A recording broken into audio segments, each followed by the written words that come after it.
Hello friends, let's understand what are the different types of risk and which are the most important things relevant to a particular business or profession. I'll in this video give you an overview of different types of risks that exist in the market. There are broadly 5 risk categories that I've identified. Number 1, financial risk. Number 2, market risk. Number 3, business risk. Number 4, operational risk. And number 5, systemic risk. Understand one thing, that these are not totally exclusive categories. You may want to bifurcate them using some other criteria. This is the classification that I have used for this video's purpose.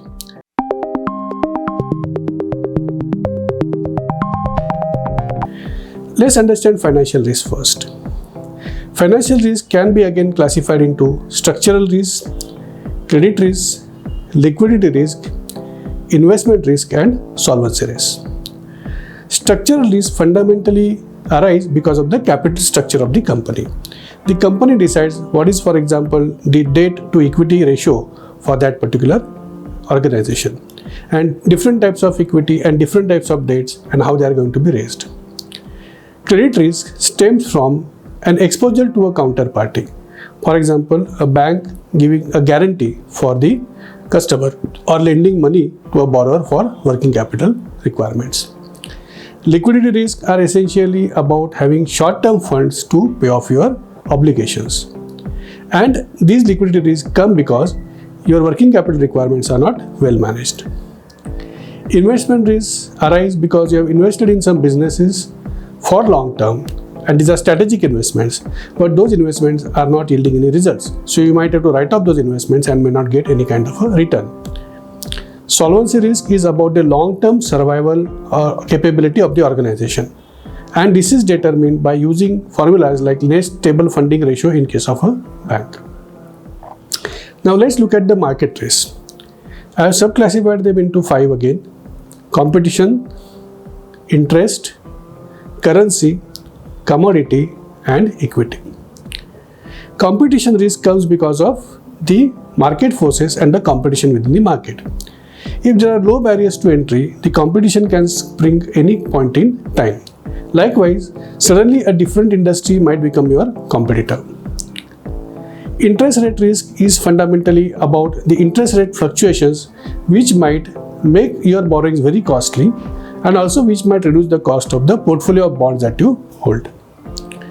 Currency risk is basically for those companies that are in any way engaged with import or export. For example, oil companies in India import crude oil, and then they are therefore exposed to the USD appreciation risk. Likewise, companies like Infosys, Wipro, which export in US dollars, are exposed to USD depreciation risk. Then we have commodities risk, which is because of the fluctuation in the prices of the commodities. So if your final product is, let's say, copper, or let's say zinc, then in that case you have also the raw materials that are getting consumed. For example, if it's aluminium, then you get bauxite. If it's steel, then you get the steel or iron ore, right? So in that case, any rise in the prices of the input leads to a pressure on your profitability, or any fall in the prices of the output or your finished product leads to a fall in the profitability. And then we have equity risk. This is specifically for those who have invested in equity or built a portfolio. So fluctuations in the prices of equity give rise to the equity risk. The next type is the business risk, which I have classified into strategic, industry, management, legal, and reputation risk. Strategic risk stems out of the particular strategy that the business follows, and this risk is inherent to that particular strategy. Industry risk is associated to the industry in which the company belongs. For example, in the construction industry or in, let's say, a manufacturing industry. So that industry has certain characteristics, and those risks are inherited by the companies operating in that particular industry. Then there is a management risk, which is basically about the quality of leadership of the company. If you don't have visionary and independent directors with a lot of integrity, then you are carrying a lot of management risk. Then there is legal risk. any kind of contracts that you are entering into with the counterparties, the products that you are supplying, for example, if they are not fitting the customer requirements or they cause damage to the customers. Let's say if you are in a pharma and it causes some damage to the, or it sort of leads to some kind of a loss of life, then you will be carrying a lot of legal risk. And then there is a reputation risk. Most of the businesses would survive on the reputation. People trust you. Banking, for example, is the business which is entirely built upon trust. So if the reputation is lost, then that is a huge risk for the business. The next broad category of risk is operational risk, which I have classified into human, process, technology, environmental, and natural. Human-related risks are, for example, the human beings not following a particular process, or for example, them not controlling their temper when they are serving the customers, or for example, human beings leading to a fraud. The process-related risks are, for example, the process not being well defined, not being followed, and therefore the result is not what is expected.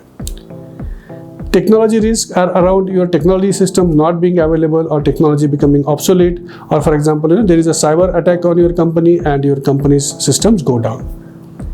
Environmental risks are about pollution, for about your carbon emissions or any kind of impact on, let's say, the surroundings.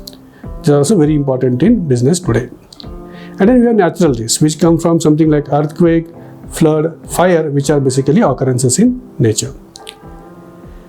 The next important classification of risk or the category of risk is systemic risk, which are classified into economic risk, political risk, social risk, country-related risk, and force majeure risk. Economic risk come out of the economic performance of the economy or of the region where the country belongs. For example, about the GDP growth, about the jobs growth, about the inflation, interest rates, so on and so forth. Then political risks are about the relative political stability in the country. For example, or in the region. For example, if the central government in a country is, let's say, for example, made up of various parties which have diverse interests, then obviously that government may not be able to take appropriate decisions in the long-term interest of the country. So this is basically a political risk. Social risk come from how the society is it following good law and order, is there a social equity, is there a justice. For example, are people protesting all the time, then it is not a good business environment. Trade unionism, for example, is a big risk for the business.